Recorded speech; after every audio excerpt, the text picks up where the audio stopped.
When Neil Armstrong first stepped on the moon in July 1969, it was not merely the end of a 250,000-mile trip or the winning of a political challenge, but was instead the culmination of the efforts of hundreds of thousands of Americans working to create a brand new technology.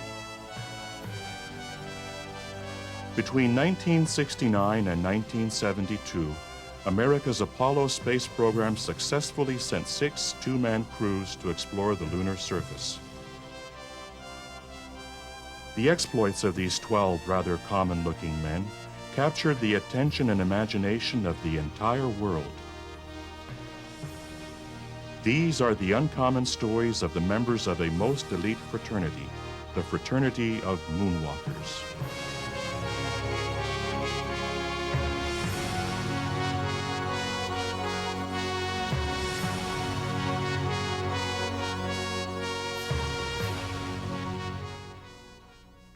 We choose to go to the moon in this decade and do the other things, not because they are easy, but because they are hard. Because that goal will serve to organize and measure the best of our energies and skills. Because that challenge is one that we're willing to accept, one we are unwilling to postpone, and one we intend to win, and the others too. I don't think we realized at the time, how absurd and ridiculous it was. It was a crazy goal. I mean, like, it was a lunatic thing to do. And I think all the people that were involved with doing it knew it was a lunatic thing to do. I mean, they were landing on the moon 7 years after Kennedy said, get started. And that's a lot to achieve in 7 years. We were struggling mightily to figure out how to use the Atlas rocket and the spacecraft and so on to accomplish this relatively modest goal of getting a man in Earth orbit. Somewhat unbeknownst to me, the discussions were going on about the going to the moon. And when I heard that announced, I mean, it was like a major shock to me, because the challenges that we had in putting this little 2,000-pound capsule into Earth orbit were plenty big enough. I believe this was probably the most dangerous period of space flight, because the spaceships that we were flying were not particularly reliable. The technology was very primitive at that period of time, but we had the guts and the courage and the belief that this quest, the search in space, this process of discovering this new environment was worth this risk.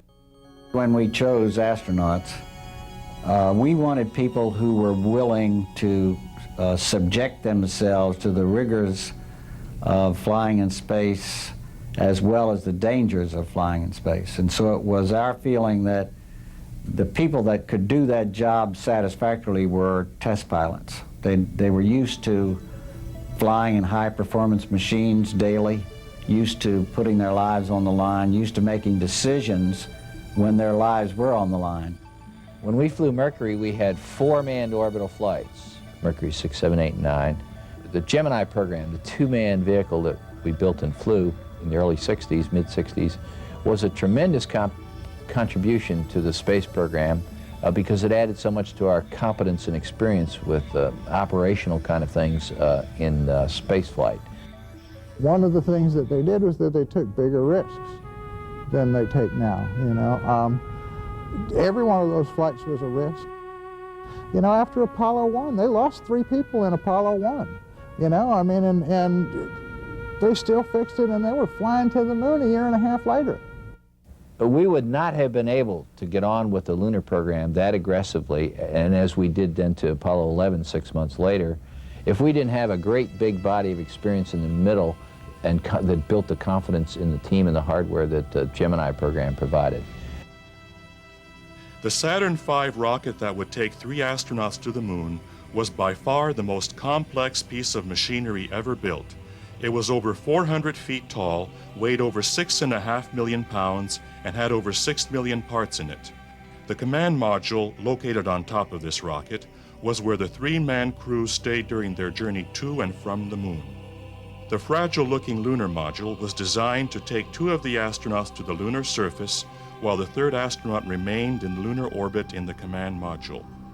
Even if the rocket functioned at 99.99% efficiency, up to 600 parts could potentially fail, resulting in the loss of the mission and crew. Every part in it was built by the low bidder, you know, so I mean, when you're sitting on top of the thing, I mean, like you know better than anybody else how complicated it is, how many moving parts there are in it, you know, I mean, the wiring in the thing could wire a small city. And every inch of it is full of exploding fuel. You know, I mean, it's equivalent to sitting on top of an H-bomb or an A-bomb, I mean, or enough of a bomb to where you don't care what kind of bomb it is. I mean, you're gone if it doesn't work right. But here we are, spent all our lives in a risk environment. You acknowledge that fact going in, and you don't dwell on it. You don't let it bother you. If the damn thing blows up, you're going to be dead. That's the least of the consequence. I'd rather do that than get smashed up and spend the rest of my life as an invalid. It was the ultimate experience as a test pilot, the ultimate flight. I don't care how many times you've flown or what you've flown, this was going to be the ultimate trip, and turned out that way for me. These test pilot astronauts spent all of their lives learning how to fly, learning to be pilots, be at the controls. On launch day, all they could do was strap in and ride the rocket like passengers on a bus. So it was a very nervous time for them. Well, every launch day is a time of excitement, enthusiasm, and apprehension. But I think in most circumstances, you always feel that the chances of actually lifting off are fairly distant or remote, and you have to temper your enthusiasm with the realization that, in fact, you may be coming back in and trying to go another day. The heart rates that they monitored in mission control, I mean, like almost invariably showed higher heart rates during launch than in any other portion of the flight, including when they would land on the moon. Because when they're landing, they're driving it. You know, when they're blasting off, they're just sitting there. And they were as scared as they ever got. I can recall the fellow in the house of in the mission control was counting down 10, 9, 8, ignition sequence start. 7, 6. Now, he said that, but still his engines are 360 feet away, so I didn't feel anything. And 4, 3. When he said 3, then I began to feel a shaking and a rattling. And when I was observing, as I observed the shaking and rattling, it was more than I imagined. It was more than I thought was safe. And I can recall thinking, maybe this is going to come apart. Maybe this is shaking more than it should, certainly more than any airplane I'd ever been on. Just was tremendous vibration. And as this ran through my head, I hear him say, 1 liftoff.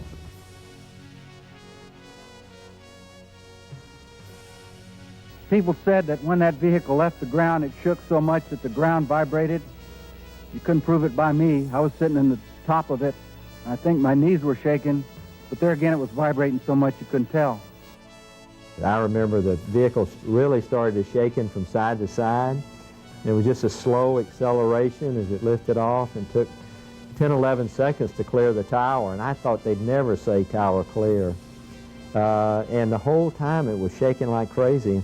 I thought there was something wrong with it, so I didn't know whether it was going to go in orbit or not. But John was real cool, and he said we'd go, and sure enough, we went, shaking like crazy during the whole first stage.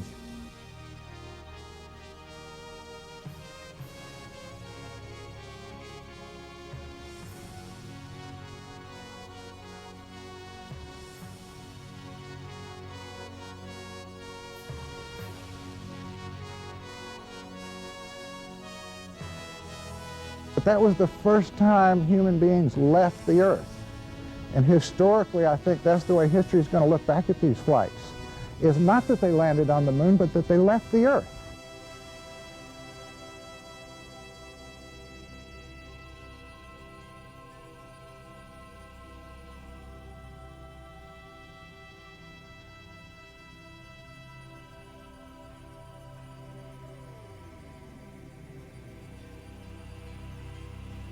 I remember looking at the window saying, I hope that doesn't break. You know, still you could see through it. I'm going to die. That's a feeling that I haven't had much of my life, that death was 5 inches away. We looked out the window, and the Earth was in our window just like that, in the black ground, and it started to get flat. You no longer saw it in 3 dimensions. It's about that time when you're going to the moon. I personally and the other fellows that were with me, we started to wonder if we hadn't bitten off more than we could chew.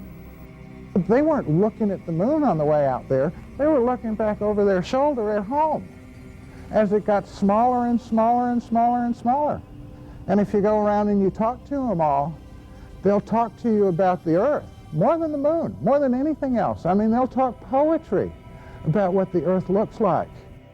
And I can remember looking back at the Earth and seeing it go. First it goes away very fast, almost like the fastest elevator. And it's big and it's starting to get small, but it's going away. And you're thinking, boy, everybody's going away that I've ever known. They're going that way, and the 3 of us are going this way. And it kind of is shocking. And I can remember looking at the Earth when it got about that big then and thinking, you know, everybody I've ever known, they're all back there. And here we are. There's billions back there. Here we are here. And it's kind of scary, but I wanted to be there, but still kind of frightening. The Earth, as it appears from the moon, is a very small and fragile object. And when you think about it, that's not an inaccurate description. Certainly a lot of the things that we do down here can affect the balance in a very fragile way. The greenhouse effect we're noticing today, for example, the changes between a healthy atmosphere and an unhealthy atmosphere are very subtle, very, very fragile, and you sort of get that feeling when you look at the Earth from a great distance. The first landing on the moon by Apollo 11 proved to be much more difficult than anyone had ever anticipated. There were concerns as to whether or not the lunar module would perform up to expectations, and if Neil Armstrong and Buzz Aldrin would even survive the landing. And this room that we're in becomes alive. As soon as you can hear the noise, the hum in the background as people are talking, but it's when you put your headset on and plug into the console, all of a sudden, you know, these many loops, many people talking simultaneously. And there now you start hearing crispness. I mean, boy, crisp, clarity, decisions. I mean, people are communicating. They're right on top of the job, and all of a sudden it starts to sink in on you that, hey, today's the day. The flight director, Gene Kranz, come on the intercom, and he gave us a speech that I think General Patton would have been proud of. He said, folks, we're here, we are going to succeed, you've been trained, you know what to do, and we're going to go do it. But then he said something was even better. He said, but no matter how it turns out, I'm going to be with you, and no matter what you do, I'm going to be right behind you. And you can't imagine what that meant to a bunch of young fellows who, like myself, were only 25 or 26 years old.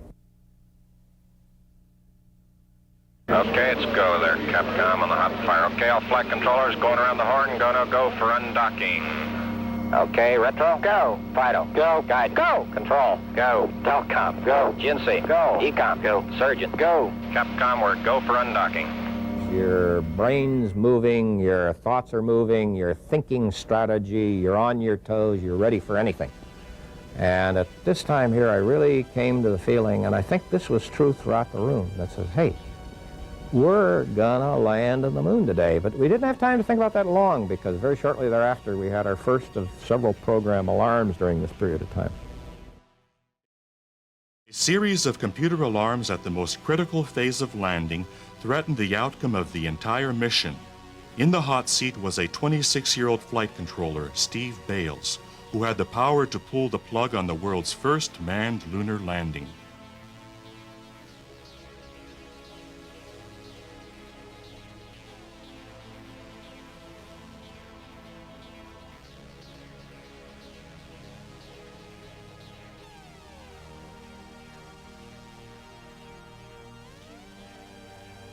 .1201 sounds as four little four little numbers sounds sort of ah-ho-hum, but what it really means is, hey, bud, I had too much to do that last second. I didn't get it all done, and I hope that I've done the most important things.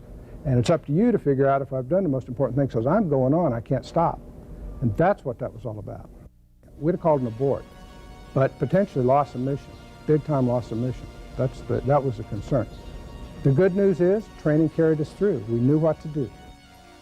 In our simulations, we're accustomed to having a large number of these kinds of difficulties. So I didn't feel that this was an oppressive situation, not that we weren't concerned about it. That last minute or so was really, really tense, and the tension in mission control was so real you could cut it with a knife, and I'm just babbling along on these, giving them updates and this and that and the other, and Deke Slayton was sitting right next to me during that final few minutes, and about the last minute, he hit me in the side and whispered, "Shut up, Charlie, and let them land."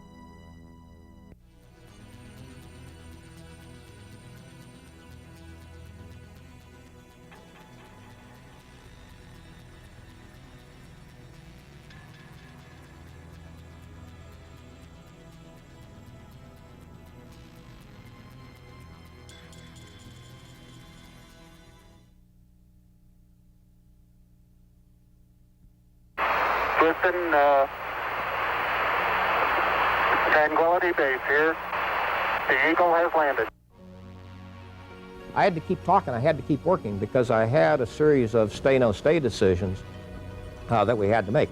Because in case the LEM spacecraft had been damaged during the descent, or some of the temperatures, possibly we got into a soft landing area where it started to tip off, we had to be ready to abort at any time. So I had to keep my controllers, my entire team grinding away for what we call the T1 stay-no-stay decision. A newspaper person who was a friend that was also foreign, and I thought had reasonably leftist leanings, and anyhow, we were having this discussion, and this person was absolutely convinced that the United States government propaganda office somewhere had written these great words for Neil to say.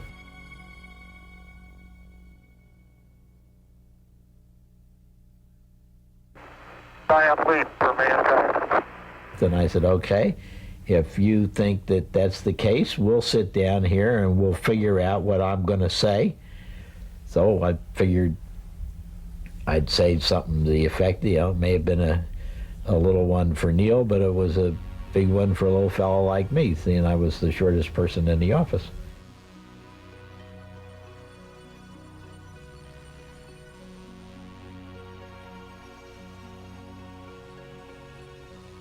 I bet this person $500, which was a reasonably large sum of money in those days.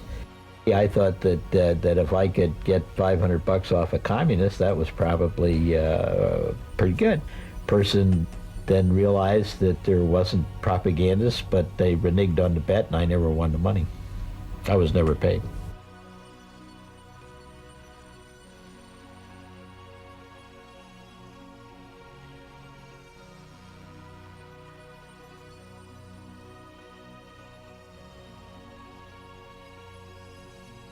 I think I was relieved by the ease that we had in being able to maneuver around.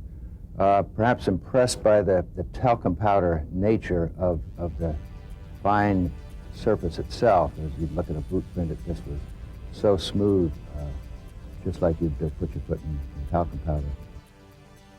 On the Earth, with all that equipment on and a backpack, we weighed 360 pounds, and you could barely move your big troll. But when you're on the moon you only weighed 60 pounds, so the jump was delightful.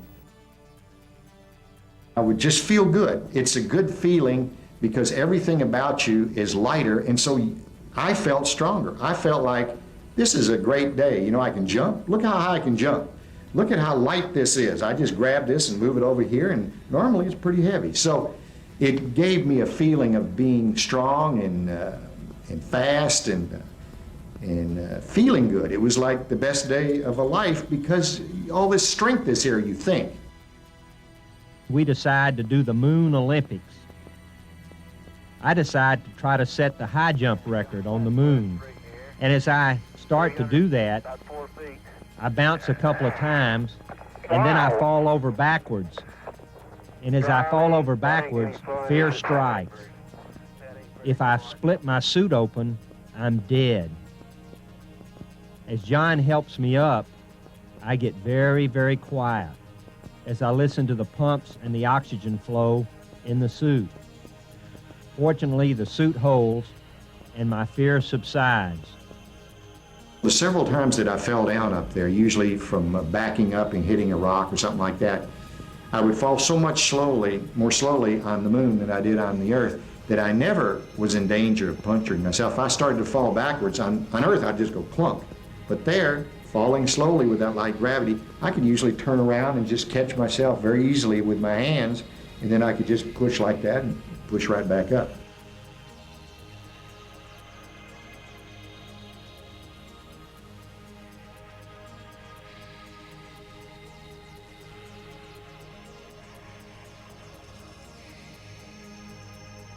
Being on the moon is you're unprepared for visually what everything looks like. I mean, like, there's no sense of scale or distance, you know. I mean, like, even out in the desert, you know, you see a telephone pole a half a mile away, you know. I mean, to where, like, that telephone pole cues you what your distances are. There's nothing on the moon. You know, there is no way to tell how far away anything is. I mean, everybody had an incredibly difficult time finding their way around. Later on, when they were taking the rover out there, they were getting lost, you know. I mean, like, they had to be very careful about where they were going. You can't tell distance or size on the surface of the moon. You have nothing relatively to judge distance by except the lunar module itself. And when you take that rover and you drive 15 or 20 kilometers away and go over the hills and around a bend, it's very difficult to find it in the first place, much less use it to judge distance or size. Shortly after the flight, somebody asked him, how did you guys navigate on the moon? And Al said, I don't know, I just followed Pete. I had a hard time finding what the right craters, just because I didn't lose my sense of direction, but I sure wasn't really positive which crater was which.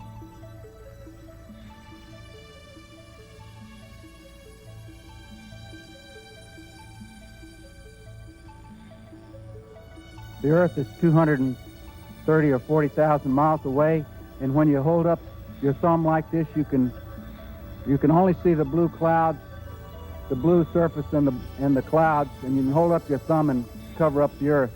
And if that doesn't worry you, well, nothing ever will. I'm in awe of what God has given us. It's the beauty of Earth. Of course, from space, that jewel of Earth, that blue and white ball hanging up there, it's just the eye can behold that beauty. It makes it seem alive.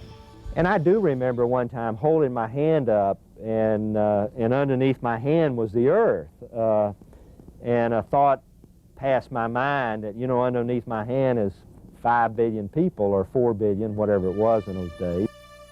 We've all been impressed with this view of the Earth, and I think our lives will never be the same because we've had that rare opportunity to see the Earth from far away.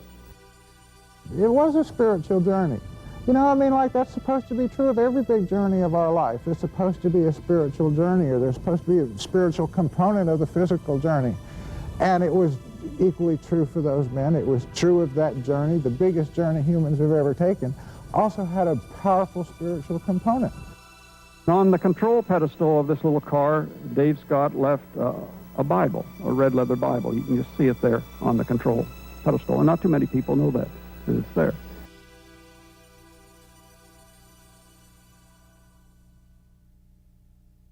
Extension, you guys.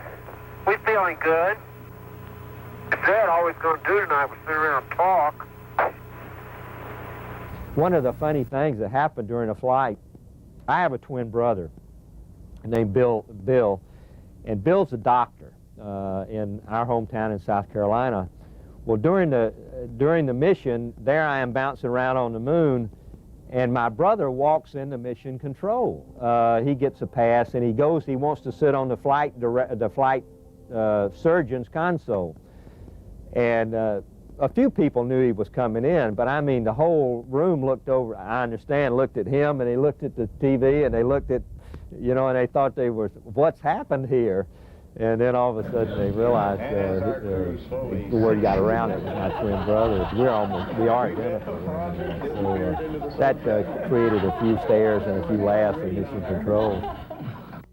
After all the scientific experiments had been performed, and after all the moon rocks had been collected, these astronauts still found time to have some fun.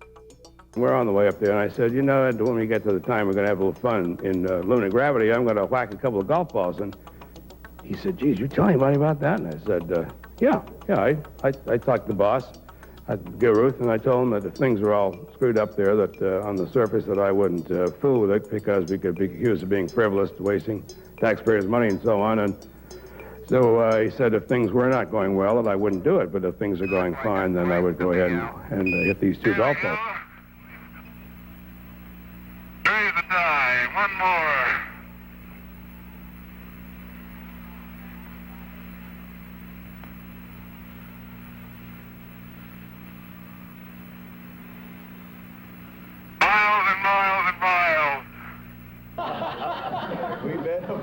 The backup crew must have gone through a library of Playboy magazines, right, and kept clipping out Miss Playboy or the month or this, that, and the other thing, interspersing those pictures throughout the checklist.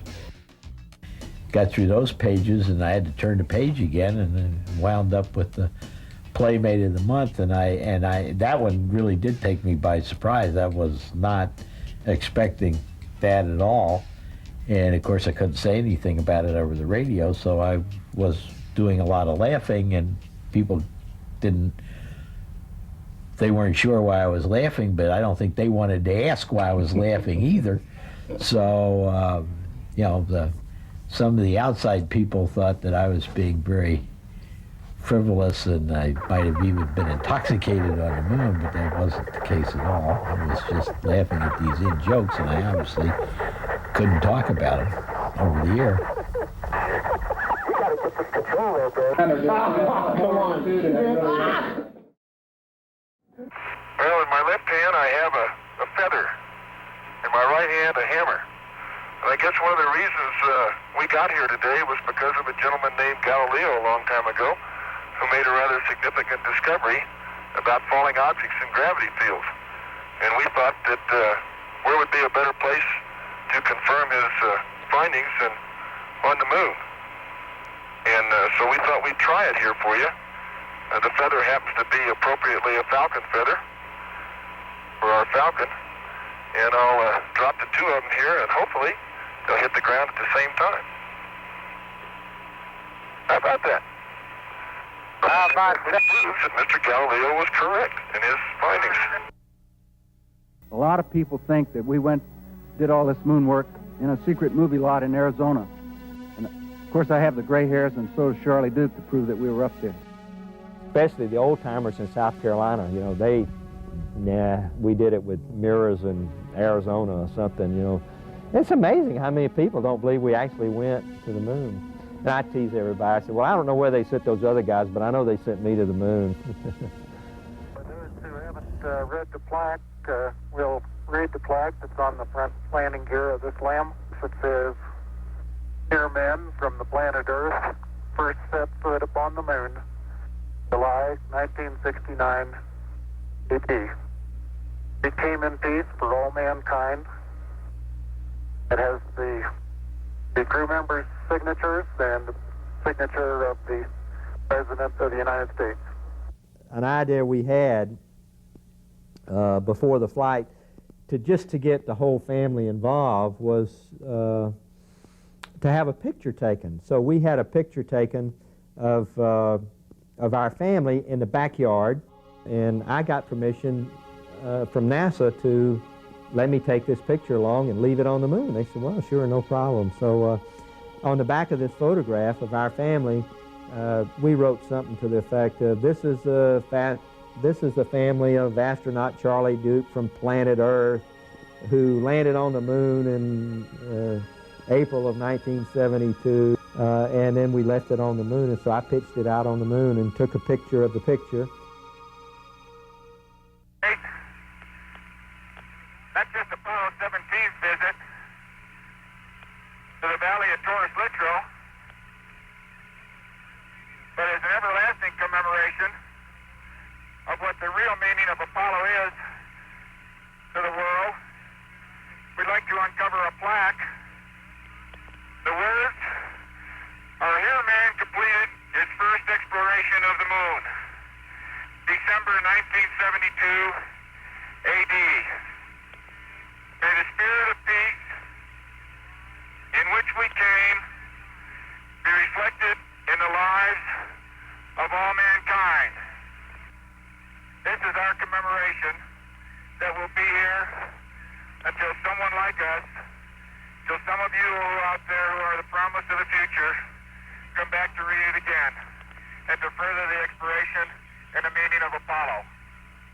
The thing about the moon that I thought was peculiar was that it seemed to depend on the angle of the sun.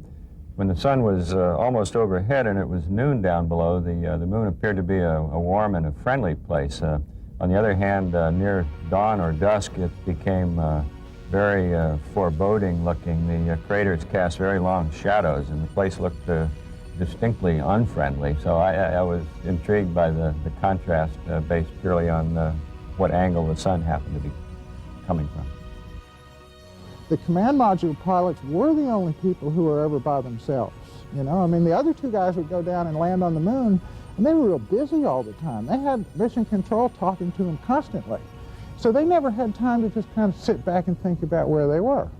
But the command module pilots, I mean, like, stayed in orbit all by themselves, half of which they were on the dark side of the moon and couldn't even talk to Earth if they wanted to. So they had plenty of time to kind of sit back and just look around and realize, wow, I'm at the moon. Well, I enjoyed being in the command module by myself. It was a happy little home. All the machinery was working properly, and my concerns were not within the command module, but simply that something might go wrong with the LEM, with the lunar module, and these two guys might get stuck on the surface of the moon. That was my main concern. We did train, or I did train to return by myself. Went through all the mission activities that I would have had to have operated the command module by myself as opposed to having three people. But I never concerned myself with that, and I knew they were going to come back. It would have been a very, very unpleasant day if they hadn't, let me tell you. That'd have been 3 days of pure, not terror, but real sorrow to come back alone. I don't even like to contemplate that. I don't either. Well, I'm sure you don't. No? Once the crew entered the lunar module for the last time, there were literally hundreds of things they had to do, from securing moon rocks in their gear to checking and testing the various parts of their lunar module, ensuring its safe return to the command module. We know that there are 200 ways that the lunar module engine could fail to start. It was a pretty tense time. And the ground wasn't saying anything, and all of a sudden, I began to think, do we still have radio contact, you know, with the ground? Because nobody had said anything for quite a long period. So we called him and asked him, and Pete said to me, I can remember him saying, "You getting a little nervous?" I said, "Yeah." "But you'll get over it." I said, "You know, this is your first ride." I said, "Besides, Al, if it doesn't light, look at it this way. We become the first permanent monument to the U.S. space program on the moon." I said, "Yeah, that makes me feel real good." Conrad had just sort of scratched that itch for a couple hours, you know? I mean, like, that's the way astronauts were. No one will ever forget, and of course we've been reminded over and over again, Neil's first words on the surface of the moon. But not many people remember man's last words on the surface of the moon. We were sitting in the lunar module about 20 seconds before liftoff, and I looked over at Jack and I said, "Jack, let's get this mother out of here." I was starting to form this thought. It didn't light. Just then the engine lit, and bang, it kicked us. And then from then on, it was a wild ride. We had to burn 6 minutes and 5 seconds to get into orbit. And there's no gauges really on your ascent stage engine to see how it's doing. The idea being, if it isn't doing okay, what are you going to do about it? It was like riding a fighter plane, and it was some ride. Man, feel this baby go, and that was the feeling we had then. It was just exhilaration riding this thing back in orbit.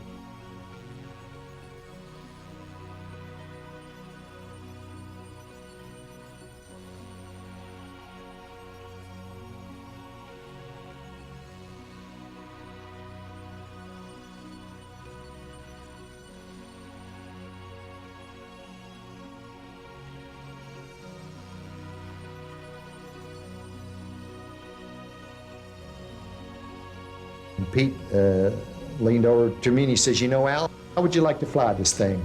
And I thought, well, that'd be fun because I hadn't flown it up to that time. I'd just been doing my part of the job. And so as I started to put in my first thrust, I said, wait a minute, the people down in Houston at Mission Control aren't going to like this. And he said, don't worry, but on the backside of the moon, they'll never know it.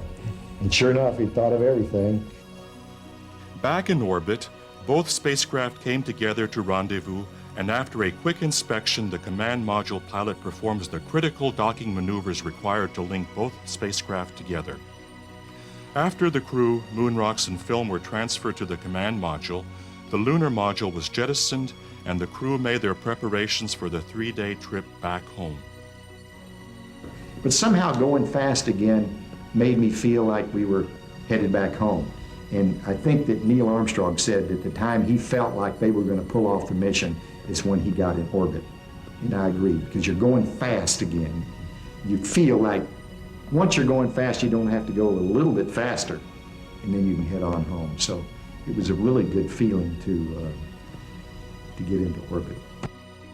We were on track, and shortly thereafter we turned our spaceship around so we could see the moon. And the moon literally just began, we were climbing so fast the moon just literally just began to shrink just like that. And you could see it. I mean, literally a whole satellite that big, 2,000 miles an hour, would just begin to shrink like this. And that was really spectacular. Then we had to settle down for the 3-day trip home. But that first hour or so was, we were glued to the windows watching that.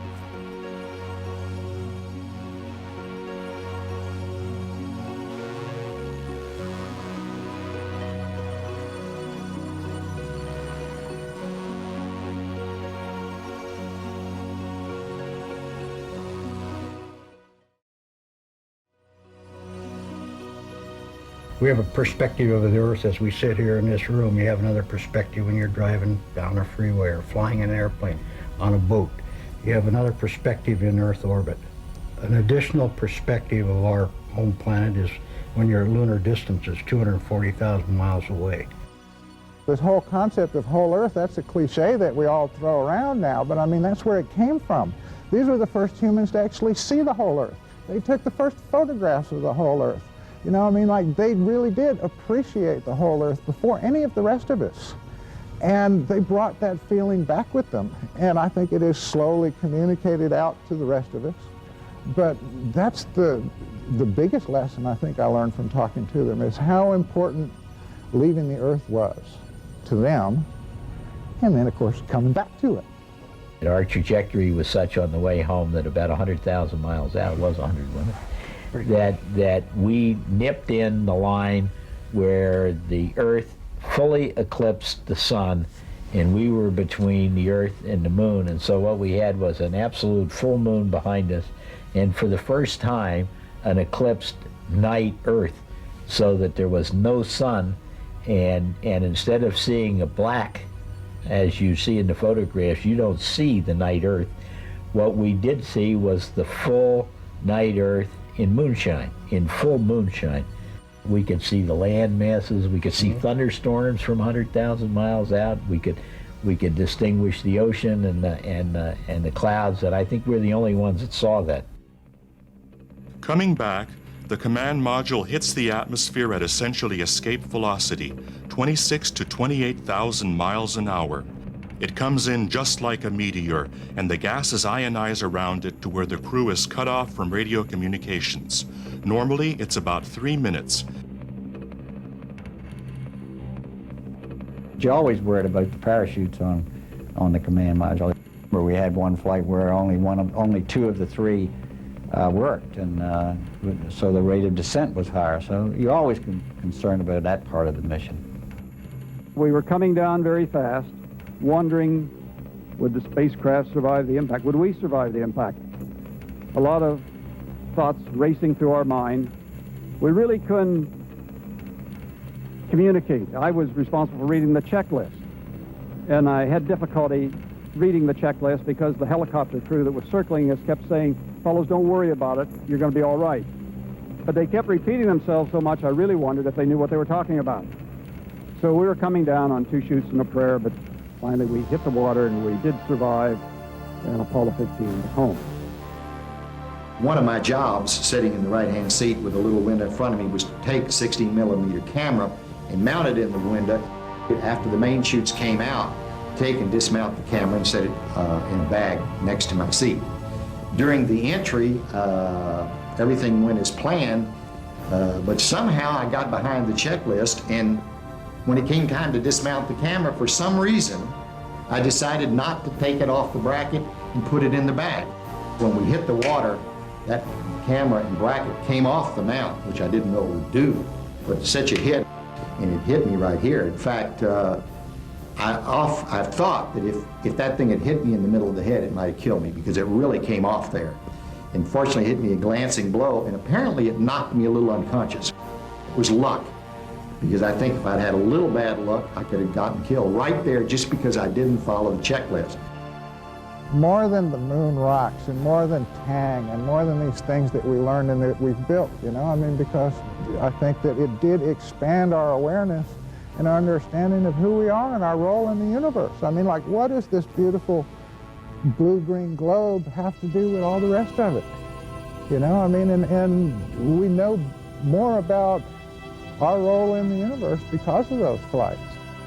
But you tend to see mankind as one and as a common thread going through it, because we're all on that little ball. And when you just the distance to the moon puts you on a little ball that all of us that is sort of insignificant, and yet there are 3 billion of us, and we've got to learn how to get along on this earth. And I think that perspective of mankind, the uniqueness of the oneness of mankind, is probably the most significant thing I've gotten from the flight over the long term. You know, we got to learn to love one another and get along, and then we can solve our problems through man's technology. Sure, we have a lot of problems here on Earth, and sure, they need to be solved, but they're not going to be solved by not expanding our knowledge, and that's what space exploration is all about. Expanding human knowledge is just fundamentally critical for people right now. We're at the stage in human civilization where if we don't use our brains, we're probably not going to make it. We're not going to be able to make it with our muscles anymore. We're going to have to think about these things. We're going to have to go out there, find new knowledge, look at that new knowledge, and apply it to solving the problems of tomorrow. It was certainly one of the great adventures of our generation, and it's the sort of thing that people in the future are going to be doing. Many of the youngsters alive on the Earth today will get their chance to go into space, either to the moon or to Mars, and certainly their kids and their grandkids are going to go. So maybe they'll be curious to see how it was done. I hope that Apollo brought new light to the people of the Earth, so that indeed we can regard the Earth differently, we can regard ourselves differently, and we have been enriched by that experience.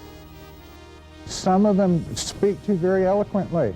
You know, I think the way they talk about the Earth is a big part of that. You know, I mean, to where like the Earth became a personality and a character and a living thing for all of these men, instead of just this abstract place where we all live. And that was great, you know. I mean, I think that, to me, validates the adventure or the journey. We brought back a belief in American craftsmanship at this period of time, because it was an American flag that was planted in the moon. It was American craftsmanship that got there. We brought back a sense of wonder and mystery. It was probably one of the expansionist periods for science and technology. Kids wanted to become astronauts. Everybody wanted to see them. They brought back this resurgence, this interest, this vitality that has always been American. The war that we really must solve if we're going to be successful in the next century is a war that nobody knows we're in, and that's a war on ignorance. If we solve that war, we can whip all the other things in the process. That's what space exploration is all about, expanding our knowledge of what's going on around us. And boy, it's in its infancy. And I think it's important to do it now because I don't know how much time we've got, the human race does. We need to get smarter, and we need to learn better how to control our destinies. And I think space exploration is a key to that. I don't see exploring space as ignoring earthly problems so much as it's a different way to grow. You know, we have to grow our way out of our problems. And that's a very serious way to grow. You know, you learn a lot doing it. You learn a lot about yourself doing it. You learn a lot about the planet you just left, you know. And I think that's important. It can all be useful to the growing experience of the human race. But what I think ought to be really important in the way we think about these flights is to realize that going to the moon wasn't the important part. That's just the first place you can stop. What really matters about Apollo is those were the first people to leave the Earth, to go anywhere. You know, in the next 500 years, if we don't destroy ourselves, who knows where we'll go? You know, I mean, there's a whole universe out there waiting for us. The astronauts who left the Earth and walked on the moon are considered the greatest of all explorers and adventurers. They risked everything in the search for answers about the origin of our solar system, and their efforts were the fulfillment of a dream as old as humanity. When Gene Cernan last stepped off the lunar surface in December 1972, it marked the end of the golden era of lunar exploration. Like all other pioneering explorers, these men have led the way for future astronauts and lunar colonists who will once again take those same risks and leave the Earth on a continuing quest for the secrets of the universe.